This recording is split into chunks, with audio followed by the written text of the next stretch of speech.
So they say to be the change you want to see in the world. The change I want to see? More DIY outdoor fingerboard parks. I have been dreaming about building one of these for years, inspired by pictures of the incredible DIY builds I've seen in Europe, across the US, and of course, the legendary NYC DIY, which was actually just recently rebuilt. One day I'm making a trip out there just to skate that park, but we'll save that for another video. In my own city though, we've really got nothing like that, and finding the right spot has always been a problem. I thought about using a retaining wall deep in my local woods, but it's just too far off the trail, and with how bad ticks have been this year, no thanks. Then a couple months ago, two of my really good homies hit me up, and they had found the perfect spot.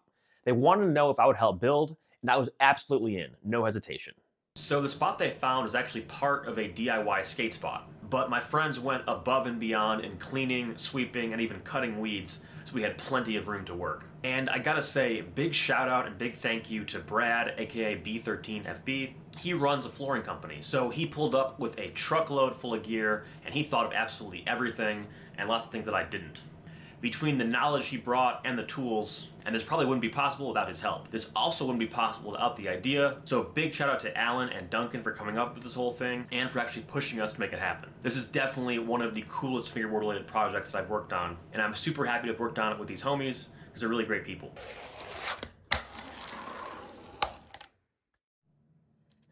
So the first challenge out of everything was going to be doing the tape barrier. And this piece was definitely a lot bigger than it seemed. The long edges were 6 feet, the short edges were 4 feet. And if my math was right, the square footage was around 40 feet. So it doesn't seem like it would be that big, but it actually was. We used a couple rolls of tape, kind of went around the whole thing a couple times. One thing is, I wasn't sure if this was even going to work because this concrete was just like so rough and so porous. I wasn't sure if the tape was even going to stick to it. Thankfully, Brad had this really cool like glue in a can type stuff, so we sprayed it with a light layer of that, and that gave us just enough grip to start layering tape on there. And then once we got the first layer of tape, the rest of it stuck pretty easy. And the straight edges were pretty straightforward, just kind of using tension to kind of just wrap the tape around there, kind of starting at the like as low as you could and then kind of building up a lip. And we kind of built up a lip maybe like an inch or so with the tape. There was also a pretty deep depression in there, which we didn't want to like waste a bunch of concrete just pouring into there. So we tried to fill that up as much as possible with just a bunch of scraps, like extra pieces of wood we had with a bunch of glue, and just try to kind of displace or kind of fill that space up as much as possible. That we didn't waste too much concrete when we went to go pour it. From there, kind of made sure all of our edges were sealed, made sure everything was good. That corner there that you see was a little bit of a challenge. It wasn't like the straight edges. We kind of had to wrap our tape regularly around there. And I was surprised how well that held. We did find like a pipe kind of laying around. We found two of them that were the same. We put one in the middle you see there, and the other one fit perfectly around that broken corner edge. So we kind of glued that in place and then taped the back of it, and it actually held surprisingly well over there. That edge was kind of a question at first, but those pipes that we found fit perfectly in the park. All right, so going into it, we kind of had a rough idea of what we wanted to do. So we got together, had one last planning session, and then began to start gluing everything in place. And we opted to use more stone, granite, concrete obstacles. That way they would be less vulnerable when it came to weather and or vandalism. And then, of course, we use those metal pipes that we found kind of in that lot as well. That one fit perfectly in the middle for like a grinding surface. The other one fit perfectly in the corner to kind of block off that area. We did some cool little ledge pieces. Tried to make a little mini plaza out of some wood, but the concrete in the end wasn't high enough to cover this piece, unfortunately, so we had to tear it out later. We'll probably reinstall it at some point, some other form or fashion. From there, we laid down a bunch of the acrylic primer. I think technically we were supposed to thin it out with water if we were applying it to concrete, but it was a really hot day. We were trying to get this done. We just applied it right from the bottle. We used a whole gang of rollers to kind of get it all on the surface, and then we gave it a couple minutes to dry, and we made sure we had like every single nook and cranny hit with this stuff because we wanted to make sure we had this pretty much everywhere because number one, it tested our seal, and number two, wherever we applied this, the concrete would adhere the strongest. So we wanted to make sure we had it pretty much everywhere. And from there came the most exciting part, and that was to begin mixing and pouring all the concrete. And at first, I wasn't sure we were going to use a whole bag, or let alone even two bags. I was definitely way wrong because this first batch ended up almost not even being enough to cover that whole surface, as you'll see in a minute. But got the whole bag poured, and that was actually my first time pouring a whole bag of concrete. Usually, I only pour like an eighth or a half bag at a time, or not even really that much, honestly. I usually mix up way smaller batches, so it was kind of fun to do such a big batch, and it was very heavy as well. So it took two of us to lift up the bucket and start pouring, and thankfully Brad's a little bit taller than me, so he was able to kind of move it around and kind of get it to different spots in the park. Once we got like half of the cement out, half of that bucket empty, it did become a lot easier to start moving around. So we began to start shifting and pouring it into different spots. And as you can see in this part, it's starting to drip into the depression area. And then I let Brad take over and finish pouring from there. This is when I realized, oh yeah, we're definitely going to need more concrete, because I was looking at the entire thing, and the layer we had, we definitely couldn't stretch that to be a whole eighth inch over the whole thing. We would have traveled it like way too thin. So it was definitely really good. We had that extra bag on hand.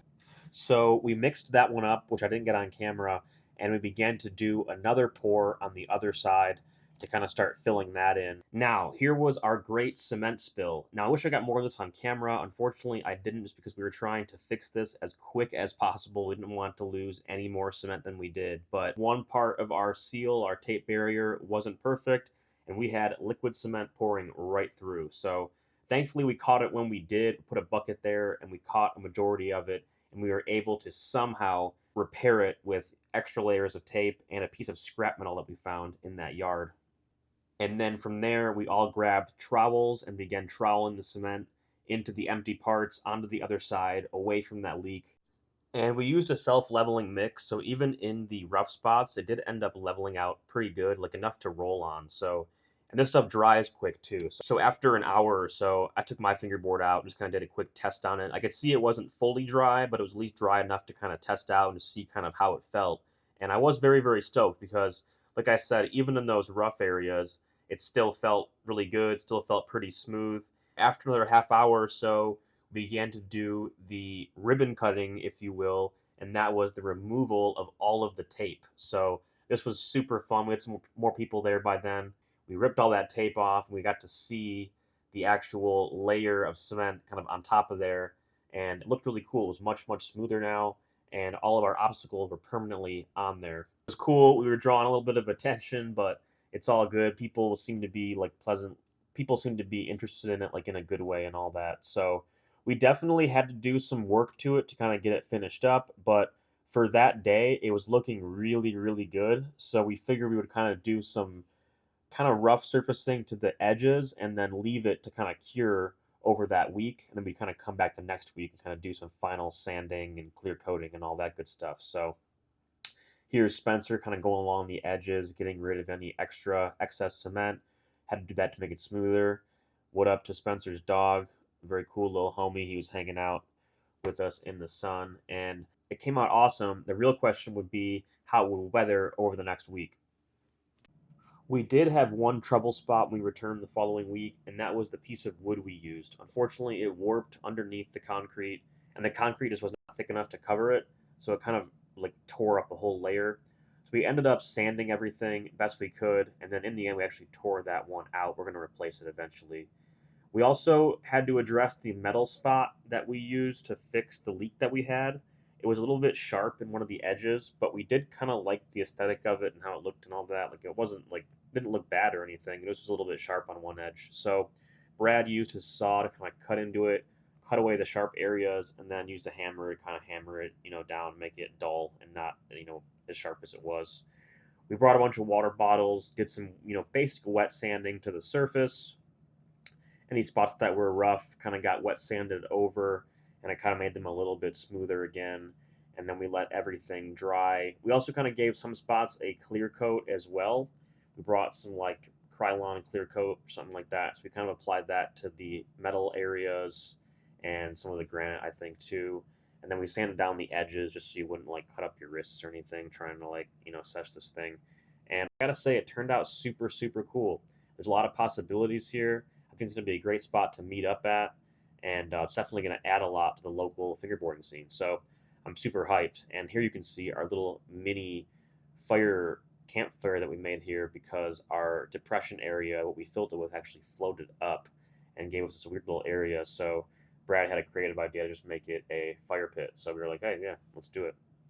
This build was so much fun, and I'm really lucky to have friends that are down to do cool stuff like this. If you're in Detroit, you can go and check it out yourself.